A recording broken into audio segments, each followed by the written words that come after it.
ഒരു പിതാവ് താൻ മരിക്കുന്നതിന് മുൻപ് തൻ്റെ 2 ആൺമക്കളെ തൻ്റെ അരികെ വിളിച്ചു പറഞ്ഞു, എൻ്റെ കാലശേഷം എൻ്റെ സ്വത്തുക്കളും കൃഷിയിടവും നിങ്ങളുടേതാണ്.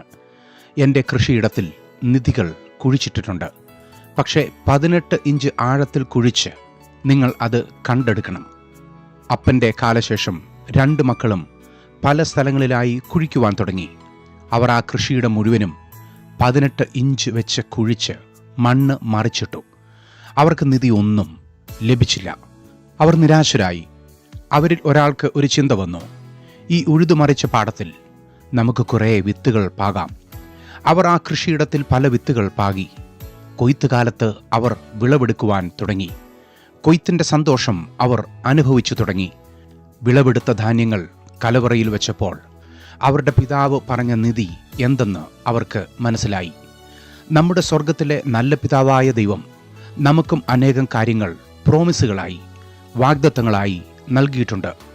നമ്മുടെ ആഗ്രഹം അവയെല്ലാം ഉടനടി നമ്മുടെ കയ്യിൽ ലഭിക്കണമെന്നതാണ്.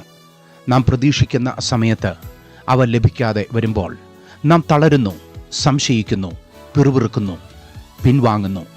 എന്നാൽ ദൈവം പറഞ്ഞത് പ്രാപിക്കുവാനും നമ്മെ എത്തിക്കാമെന്ന് പറഞ്ഞ സ്ഥലത്ത് എത്തിച്ചേരുവാനും കാത്തിരിപ്പുകളും പ്രയത്നങ്ങളും ആവശ്യമാണ്.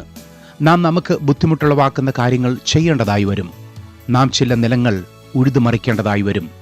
വിത്തുകൾ പാകേണ്ടതുണ്ട്, വളമിടേണ്ടതായുണ്ട്, വളരുവാൻ കാത്തിരിക്കേണ്ടതായുണ്ട്. മഴയ്ക്കായി ക്ഷമയോടെ നാം കാത്തിരിക്കുകയും വേണം. വെള്ളപ്പൊക്കവും മണ്ണൊലിപ്പുമൊക്കെ ഇതിൻ്റെ ഇടയിൽ ഉണ്ടാകും.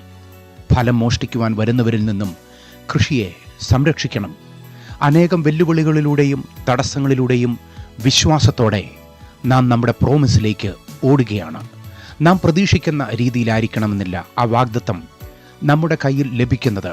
നമ്മുടെ സ്വപ്നങ്ങളും ആഗ്രഹങ്ങളുമെല്ലാം നാം ദൈവഹിതത്തിന് മുൻപാകെ സമർപ്പിക്കണം. പക്ഷേ ഒരു കാര്യം ഉറപ്പാണ്, ഒരു നല്ല കൊയ്ത്ത് നമുക്കായി കാത്തിരിക്കുന്നു. നമ്മുടെ ഹൃദയം നിറയ്ക്കുന്ന, ഉള്ളിൽ തൃപ്തി നൽകുന്ന ഒരു ഫലം നമുക്കായി ദൈവം ഒരുക്കുന്നുണ്ട്. ആകയാൽ വാഗ്ദത്തത്തിലേക്കല്ല, അതിലുപരി വാക്ക് പറഞ്ഞ ദൈവത്തിൽ ശ്രദ്ധ പതിപ്പിക്കുക. വാക്ക് പറഞ്ഞ ദൈവം തൻ്റെ വാക്കിനെ ഒരിക്കലും മാറ്റുകയില്ല. നമ്മുടെ കർത്താവ് നമ്മിൽ വൻ കാര്യങ്ങളെ ചെയ്തിരിക്കുന്നു. അതുകൊണ്ട് നാം സന്തോഷിക്കുന്നു.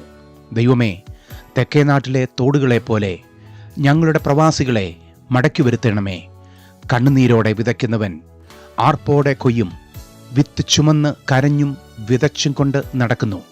കറ്റ ചുമന്നും ആർത്തും കൊണ്ട് വരുന്നു.